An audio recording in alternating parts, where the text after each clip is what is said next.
आई शांत हो बघू, शांत हो. तिथे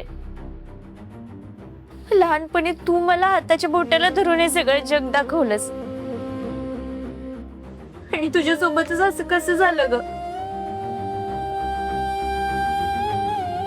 माझ्या बाळाला त्याच्या मावशीने जग दाखवावं, त्याच्यासोबत खेळावं, त्याचे लाड करावे, लय स्वप्न बघितली होतीत ग मी. माझी इच्छा होती की सगळ्यांच्या आधी माझ्या बाळाला तू हातात घ्यावं, तू त्याला डोळे भरून बघावंस. म्हणजे ते आता तू त्याचं तोंड पण बघू शकणार नाहीस.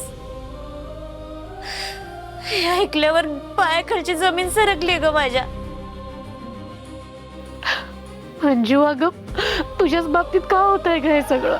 आई हे बघ, जे घडून गेलं ते आपल्या हातात नव्हतं.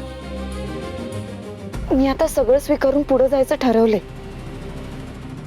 अगं पण कसं करणार आहे सगळं? उभं आयुष्य पडलंय तुझ्या समोर. माहित नाही आई, मी एवढा विचार नाही केला. अगं आयुष्य असं ठरवून जगता येते कसं? त्यात जे घडायचं ते घडतंच ना. आणि तुमचं प्रेम आणि आशीर्वाद आहेतच की माझ्या पाठीशी. नको काळजी करू, सगळं ठीक होईल. बरोबर बोलतात वाघमारे आई. आणि मी आहे ना त्यांची काळजी घ्यायला. होय सत्यजितराव, अहो आजवर तुमचा आधार होता म्हणूनच निभावत आलो आम्ही. तुमच्यावर पूर्ण विश्वास आहे आमचा. बरं आई, तुम्ही मारा गप्पा, मी तुमच्यासाठी मस्त चहा घेऊन येतो.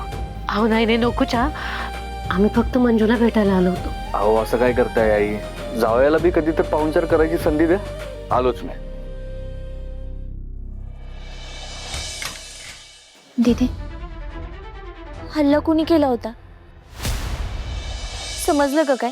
नाही अजून, माझी तब्येत बरी नव्हती ना, मग अजून जबाब नोंदवला नाही गेला. पण लवकरच तपास सुरू होईल. मी काय म्हणते मंजू, तू तू चल आपल्या घरी. तिकडं मी व्यवस्थित काळजी घेईन तुझी. इथं नको थांबू तू, चल. आई नको अगं, इथंच थांबते. सत्य आहे की माझी काळजी घ्यायला. आणि त्या मम्मी साहेब त्या हैराण करतील तुला, त्याचं काय? त्यापेक्षा नको, तू चल आमच्या बरोबर घरी. हो दीदी, आई बरोबर बोलते. तू तिकडे आलीस ना, तुला बरं वाटेल, वातावरण पण बदलेल. आणि मम्मी साहेब काय तुला इथे व्यवस्थित राहू द्यायच्या नाहीत. तू चल आमच्या बरोबर.